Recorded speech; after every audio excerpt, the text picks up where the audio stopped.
কোথায় যাচ্ছিস বাবা? নাসিম মায়ের কথায় দাঁড়িয়ে পড়ল। গতরাত থেকে তার মায়ের সাথে কথা বলেনি সে। প্রচণ্ড রেগে আছে তার মায়ের উপর। তাকে না জানিয়ে কি করে বিয়ের ব্যাপারে এতটা এগোতে পারল। তার মা কি জানে না তার সিচুয়েশন? আবারও মায়ের ডাকে নাসিম পিছু ফিরে তাকালো। তুই কি আমার উপর রাগ করেছিস বাবা? আমার কি ইচ্ছে করে না ছেলের বউ ঘরে আনতে? কেন এমন জেদ করছিস বলতো? কোথায় যাচ্ছিস না খেয়ে দে? নাসিম শক্ত গলায় বলে, বিষ আনতে যাচ্ছি। খাবারে মিশিয়ে খাইয়ে দিও, তাহলে আর আফসোস হবে না ছেলের বউয়ের জন্য, কারণ আমি তো বেঁচেই থাকবো না। মুহূর্তেই নাসিমের মায়ের চোখ জোড়া ভরে ওঠে। ভারী গলায় ডাকে, নাসিম। নাসিম চোখ বুজল। রাগ সংবরণ করে মৃদুস্বরে বলে, সরি মা। একটু থেমে আবারও বলে, বিয়ে শব্দটা আমার সামনে উচ্চারণ করে পুরনো ঘা আর তাজা করে দিও না মা, প্লিজ। কথাটা বলে হনহন করে বেরিয়ে যায় বাড়ি থেকে। নাসিমের মায়ের চোখ থেকে এক ফোঁটা পানি গড়িয়ে পড়ে। তার ছেলের জীবন কি আর গোছানো হবে না? নাসিম গ্রামের বাড়ি থেকে বেরিয়ে বাস স্ট্যান্ডে এসেছে। তার অফিসের লোককে কল করে জানিয়েছে তার মাকে যেন গ্রাম থেকে নিয়ে যায়।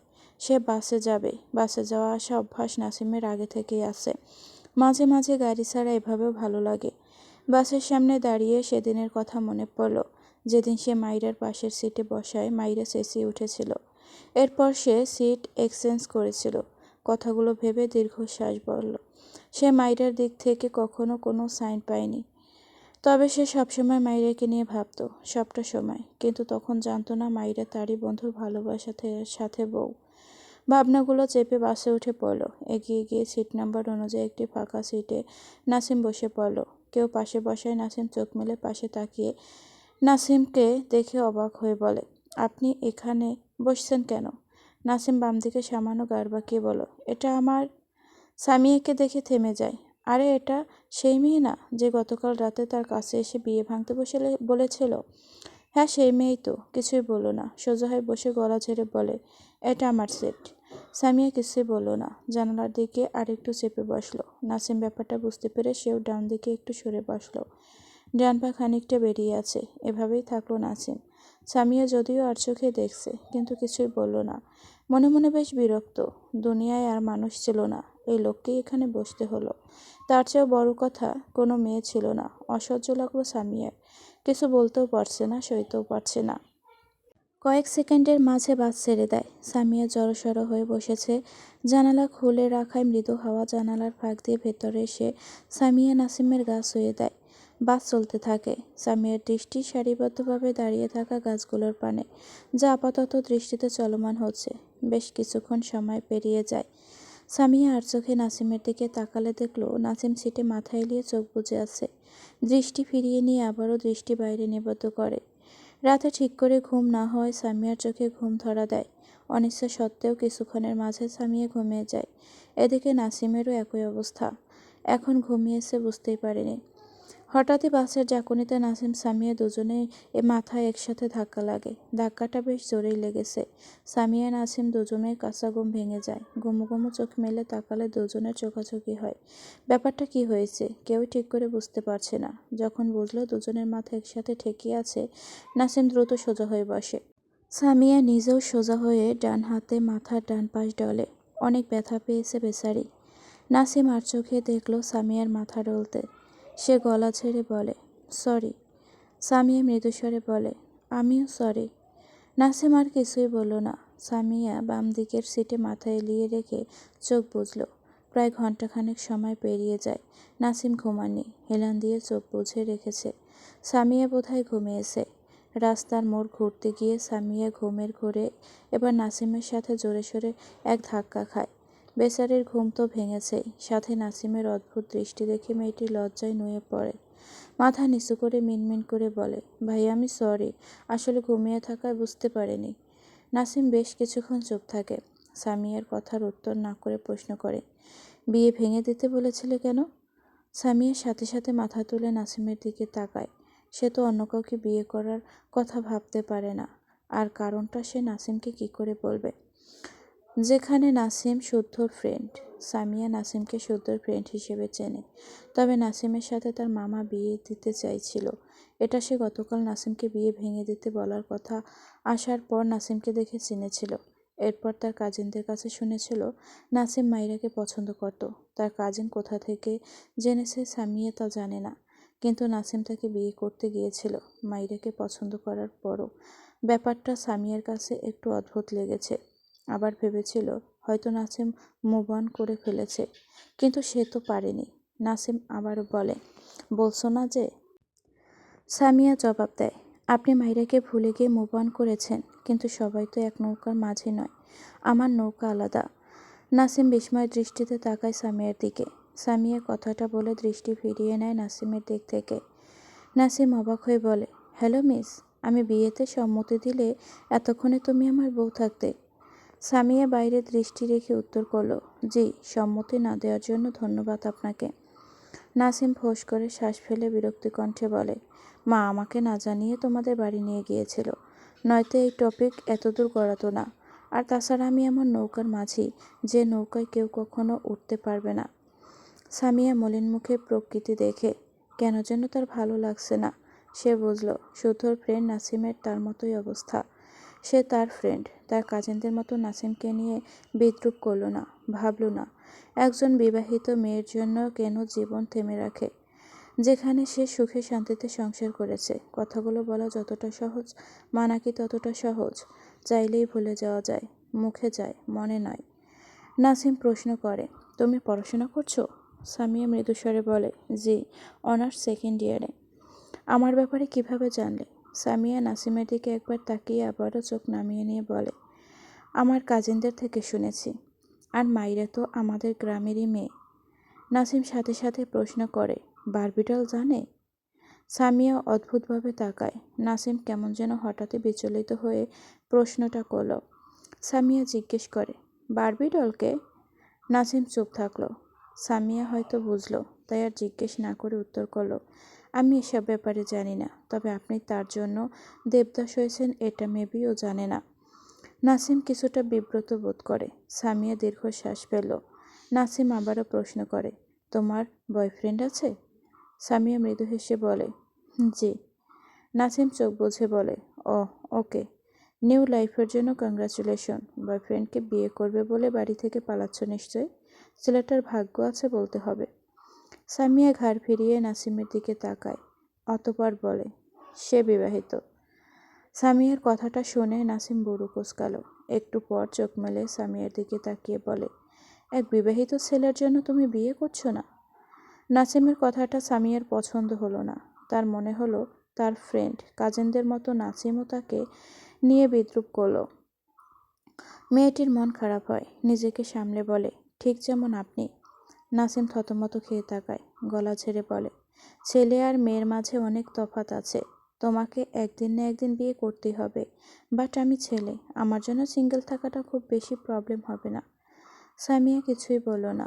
নাসিম আবারও বলে, তোমার মুভ অন করে বিয়ে করা উচিত। সামিয়া মৃদু হেসে বলে, আপনি পারবেন? নাসিমের মুখ আগের চেয়েও মলিন হলো। বিয়ে শব্দটা সাথে বারবিডলের একটা কালেকশন ছিল তার লাইফে, আর এখন বিয়ের সাথে বিষের কালেকশন পায়। বিয়েটা হয়তো আর সম্ভব নয় তার দ্বারা। বাস কাঙ্ক্ষিত জায়গায় এসে দাঁড় করালে নাসিম দীর্ঘশ্বাস ফেলে সিট থেকে উঠে দাঁড়ায়, দ্রুত পায়ে বাস থেকে নেমে যায়। সামিয়া বেশ কিছুক্ষণ বসে থাকলো। একে একে সবাই নেমে গেলে সামিয়া আস্তে ধীরে বাস থেকে নেমে যায়। মাইরা কলেজ শেষে কলেজ থেকে বাইরে বেরিয়ে আসে। এক সাইডে দাঁড়িয়ে ইরফানের অপেক্ষা করে। আজ মিলা কলেজ আসেনি বলে মাইরার মোবন। পরিচিত কাউকে দেখে মাইরা সামনের দিকে এগিয়ে যায়। পিছন থেকে মেয়েটির কাঁধে হাত রেখে বলে, সামিয়া আপু, কেমন আছো? সামিয়া মাইরার ডাকে পিছু ফিরে তাকায়। সে এখানে টিউশন পড়াতে এসেছে। আজ সকাল সকাল গ্রাম থেকে এসে জমানো কাজগুলো করে ঘুমিয়ে গিয়েছিল। লেট করে ঘুম থেকে ওঠায় তাড়াহুড়োয় খুচরো টাকা নেয়নি। দুটো 500 টাকার নোট নিয়ে বেরিয়েছে। এখন রিকশায় এসে বেকায়দায় পড়েছে। অতঃপর মাইরার উদ্দেশ্যে বলে, মাইরা, তোমার কাছে খুচরো 40 টাকা হবে বোন? মাইরা অসহায় কণ্ঠে বলে, না আপু, আমার কাছে 500 টাকার নোট আছে হয়তো, এটা চলবে না? 500 টাকা তো আমার কাছেও আছে, এটা হবে না। রিকশাওয়ালা দাঁড়িয়ে আছে। আচ্ছা, আমি আশেপাশে দোকানে দেখি পাই কিনা। মাইরা মাথা নেড়ে বলে, আচ্ছা আপু। মায়ের এক সাইড থেকে আবারও দাঁড়িয়ে ইরফানের জন্য অপেক্ষা করে। সামিয়া আশেপাশে বেশ কয়েকটা দোকানে খুচরো চায়, কিন্তু সবার একই উত্তর, খুচরা নেই। সামিয়া হতাশার নিঃশ্বাস ফেলে কি করবে এখন? 500 টাকা দিয়ে দিবে? সে কত হিসেব করে দিন চালায়, 50 টাকাও কত সেভ করে, সেখানে পুরো 500 টাকা গচ্চা যাবে। ভাবনার মাঝে কিছুটা দূরে নাসিমকে দাঁড়িয়ে থাকতে দেখল। সামিয়া ভাবনা রেখে দ্রুত পায়ে নাসিমের দিকে এগিয়ে গিয়ে বলে, ভাইয়া, আমাকে 40 টাকা ধার দিতে পারবেন? নাসিম ফোনে কথা বলছিল। পরিচিত কণ্ঠ পেয়ে পিছু ফিরে তাকালে সামিয়াকে দেখে অবাক হয়। আবারও বেশি অবাক হয় তার কাছে 40 টাকা চাওয়ায়। ফোনে কথা বলা শেষ করে মৃদুস্বরে বলে, বুঝলাম না। সামিয়া হাত দিয়ে দাঁড় করিয়ে রাখা রিকশাকে দেখিয়ে বলে, তার কাছে খুচরা না থাকায় ভাড়া দিতে পারছে না। নাসিম কিছুই বলল না, এগিয়ে গিয়ে তার ওয়ালেট থেকে 40 টাকা বের করে রিকশাওয়ালাকে ভাড়া মিটিয়ে দেয়। সামিয়া নাসিমের পাশে দাঁড়িয়ে ছোট্ট করে বলে, ধন্যবাদ। এরপর নাসিমের দিকে তার হাতে থাকা 500 টাকা বাড়িয়ে দিয়ে বলে, আপনি এখান থেকে 40 টাকা নিয়ে বাকিটা আমাকে ফেরত দিন। নাসিম তার ওয়ালেটে পকেটে রাখতে রাখতে সামিয়ার দিকে বুড়ো কুঁচকে তাকায়। মৃদুস্বরে বলে, লাগবে না। সামিয়া মাথা নেড়ে বলে, না না, এমন করবেন না, আমি ঋণী হয়ে যাব আপনার কাছে। নাসিম হাতঘড়িতে একবার সময় দেখল। সে অফিসের একটা কাজে এখানে এসেছিল। কাজটি করে দ্রুত ফিরতে হবে, আগামীকাল ফ্লাইট। কিছু একটা ভেবে সামিয়ার দিকে তাকিয়ে মৃদুস্বরে বলে, আমি কাউকে হেল্প করে সেটা ফেরত নেই না। একটু থেমে আবারও বলে, আমার মনে হয় আমরা একই নৌকার মাঝি। এটা সকালে প্রুভ হয়েছে। সে হিসেবে ধরে নাও you are just friend. I তাই এই হেল্প নর্মাল। এটুকু বলতেই নাসিমের ফোনে আবারও কল আসলে সে এক্সকিউজ মি বলে সামিয়ার পাশ কাটিয়ে চলে যায়। সামিয়া হাতের টাকা তার ব্যাগে রেখে উল্টো ঘুরতে গিয়েও ভুলো না। পরিচিত সে দৃষ্টিকে আটকে গিয়েছে। শুধু পরিচিত না, ভীষণ পরিচিত। মনের ঘরে বাস করা সাহেব। শুদ্ধ ফারাহার হাত ধরে সামনের দিকে এগিয়ে যাচ্ছে। ফারাহার চোখে মুখে ক্লান্তি। ভার্সিটির ক্লাস করে মেয়েটি ক্লান্ত হয়ে গিয়েছে। শুদ্ধ বাঁ হাতে ফারাহাকে নিজের সাথে জড়িয়ে নিয়ে মৃদুস্বরে বলে, খারাপ লাগছে পাখি? ফারাহা শুদ্ধর দিকে তাকিয়ে বলে, লাগছে, কিন্তু আইসক্রিম খেতে পারলে সব ক্লান্তি দূর হবে। শুদ্ধ চারপাশে গাড় বাঁকিয়ে বলে, তোমাকে স্পেশাল আইসক্রিম খাওয়াতে না পারায় আমার মনটা পড়ে যাচ্ছে গো। ফারাহা বুড়ো কুচকে বলে, তোমার স্পেশাল আইসক্রিম তুমিই খাও, আমি নর্মাল আইসক্রিমই খাবো। শুদ্ধ আফসোসের সুরে বলে, না না, এসব কি বলো? বউ মানে স্পেশাল। স্পেশাল বউকে নর্মাল আইসক্রিম খাওয়ানো যায়? কিন্তু এসব স্পেশাল আইসক্রিম যেখানে সেখানে পাওয়া যায় না, বুঝলে পাখি, পার্কে বেশি পাওয়া যায়। ফারাহা বুড়ো কুচকে বলে, মানে?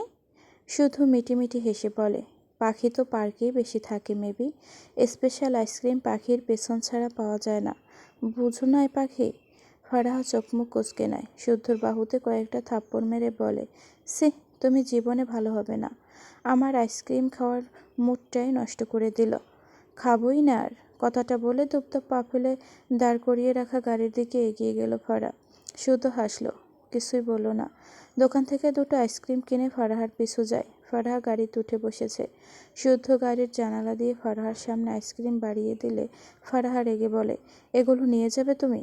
খাওয়ার রুচি নষ্ট করে দিয়ে এখন বমি করাতে চাইছো?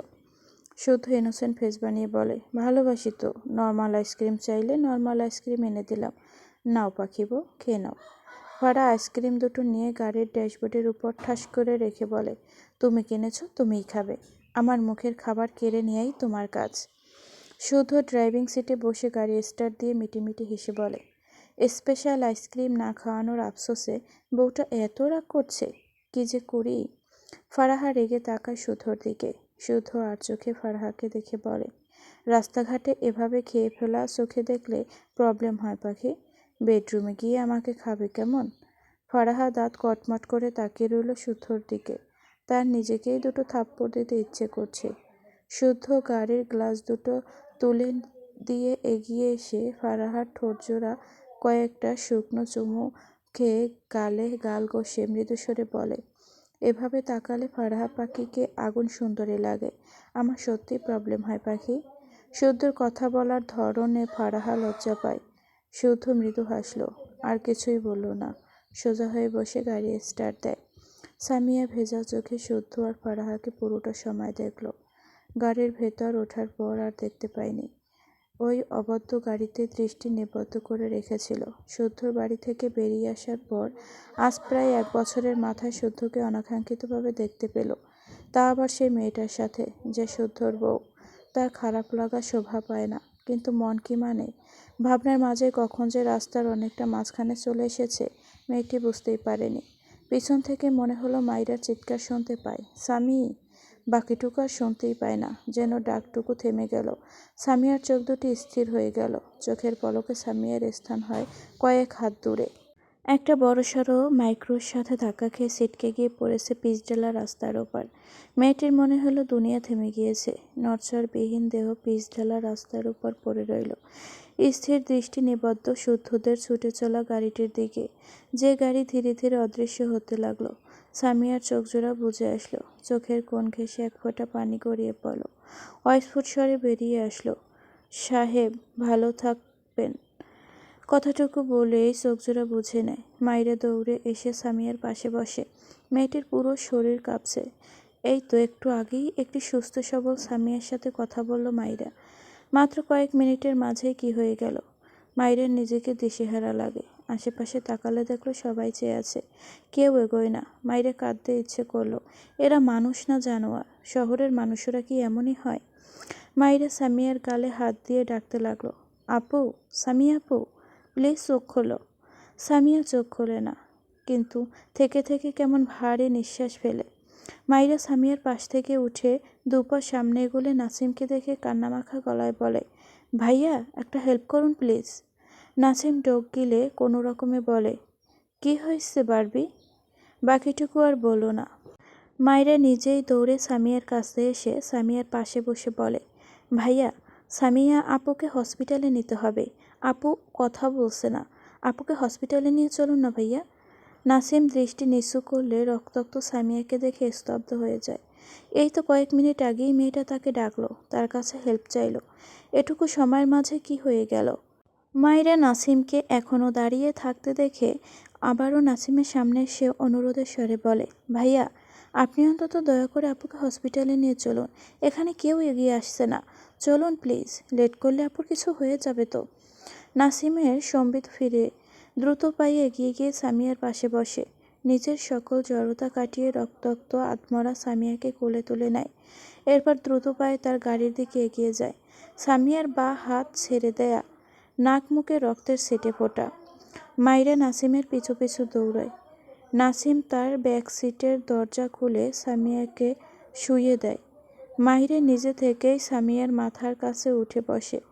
সামিয়ার মাথাটা নিজের কোলে নিয়ে হাঁপানো কণ্ঠে বলে, ভাইয়া তাড়াতাড়ি চলুন প্লিজ। নাসিম মাইরার দিকে তাকালো, মাইরার চোখে পানি।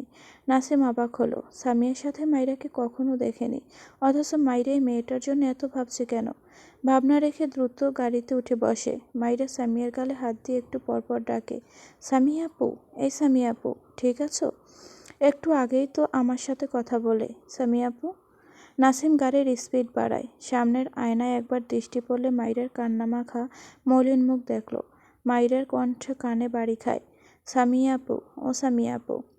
নাসিম বিড়বিড় করে উচ্চারিত করে, সামিয়া। এরপর মৃদুস্বরে বলে, মেয়েটি কে? মাইরা সামিয়ার দিকে চেয়েই বলে, এটা তো সামিয়া আপু, আপনার বন্ধু শুদ্ধ ভাইয়ার সাথে বিয়ে ঠিক হয়েছিল। আপনি চিনেন না আপুকে? কথাটা বলে মাইরা আবারও সামিয়াকে ডাকে। নাসিমের চোখে মুখে আরও বিস্ময় ভর করে। শুদ্ধর সাথে এই মেয়ের বিয়ে ঠিক হয়েছিল? আর মেয়েটি? নাসিম আর ভাবতে পারল না। হসপিটালে এসে সামিয়াকে ওটিতে নিতে হয়। মেয়েটির অবস্থা গুরুতর। মাইরার টেনশনে মাথা কাজ করছে না। হঠাৎই মনে পড়ল ইরফান তাকে কলেজে নিতে এসে খুঁজে পাবে না। তাকে না খুঁজে পেয়ে ইরফানের অবস্থা কী হবে? কি করবে এখন? কিছুটা দূরে নাসিমকে দেখে মাইরা এগিয়ে গেল সেদিকে। এরপর মৃদুস্বরে বলে, ভাই আপনার ফোনটা একটু দিবেন? নাসিম ঘাড় ঘুরিয়ে একবার মাইরার দিকে তাকায়, সাথে সাথে দৃষ্টি নিচু করে বলে, ফোন নেই। তখনই নাসিমের ফোন বেজে ওঠে। মাইরা অদ্ভুতভাবে তাকায় নাসিমের দিকে। নাসিম কিছুটা বিব্রত হয়, তবে সে মাথা তুলল না। ফোন বের করে কলে কথা বলে পকেটে ফোন রেখে দেয়। মাইরা আবারও বলে, ভাই ফোনটা একটু দিন না, 2 মিনিট পরেই দিয়ে দিচ্ছি। নাসিম জিভ দিয়ে ঠোঁট ভেজায়। বারবিডলারভাবে কথা বলা তাকে কতটা কষ্ট দিচ্ছে। মেয়েটি যদি জানতো, নিজেকে সামলায়। গলা ভিজিয়ে শক্ত কণ্ঠে বলে, সরি, দিতে পারবো না। কথাটা বলে নাসিম ঢোক গেল, যেন একটা বড়সড় কাঁটা গিলে ফেলেছে। মায়ের অসহায় চোখে তাকায়। এই লোকটা এমন অদ্ভুত কেন? ইনি না ইরফানের ফ্রেন্ড, তাহলে এমন অদ্ভুত কেন বুঝল না? কোথায় ভাবলো ইরফানকে কল করে এখানে আসতে বলবে, কিন্তু সে তো ফোনই পাচ্ছে না। এখন ইরফানকে কিভাবে বলবে? সেই হসপিটালে। দৃষ্টি ঘুরিয়ে সামনে তাকালে ইরফানকে দেখে অবাক হয়ে তাকায়। ইরফান দ্রুত পায়ে তার দিকে আসছে।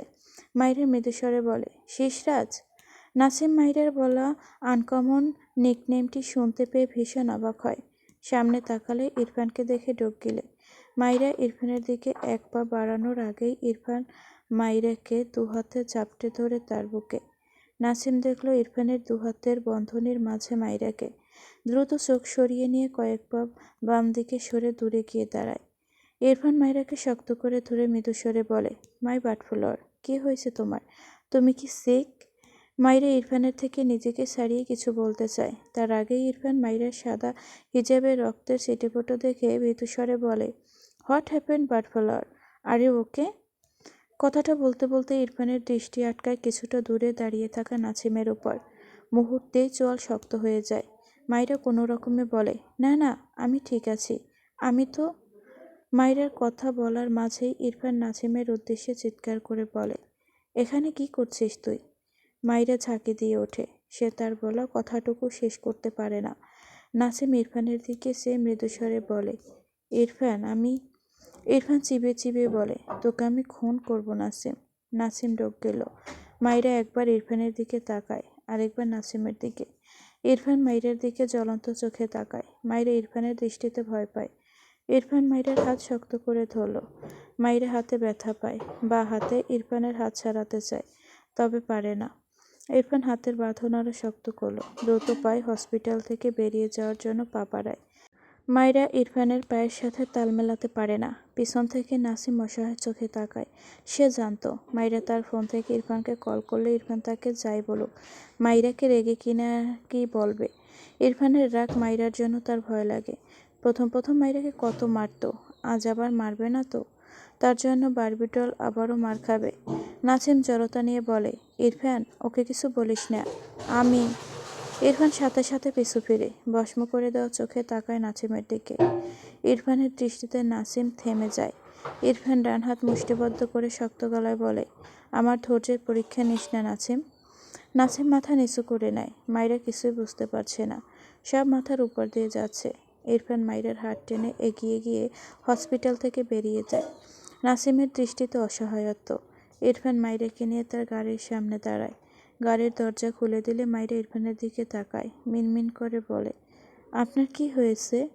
ইরফান ডান হাত তুলে মাইরার গাল চেপে ধরতে গিয়েও আগলা করে ফেলে হাত, দাঁতে দাঁত চেপে বলে, ইউ নো বাটফুলার, আমার ইচ্ছে করছে তোমাকে এক্ষুনি খুন করে ফেলি, but I can't, cause you are my.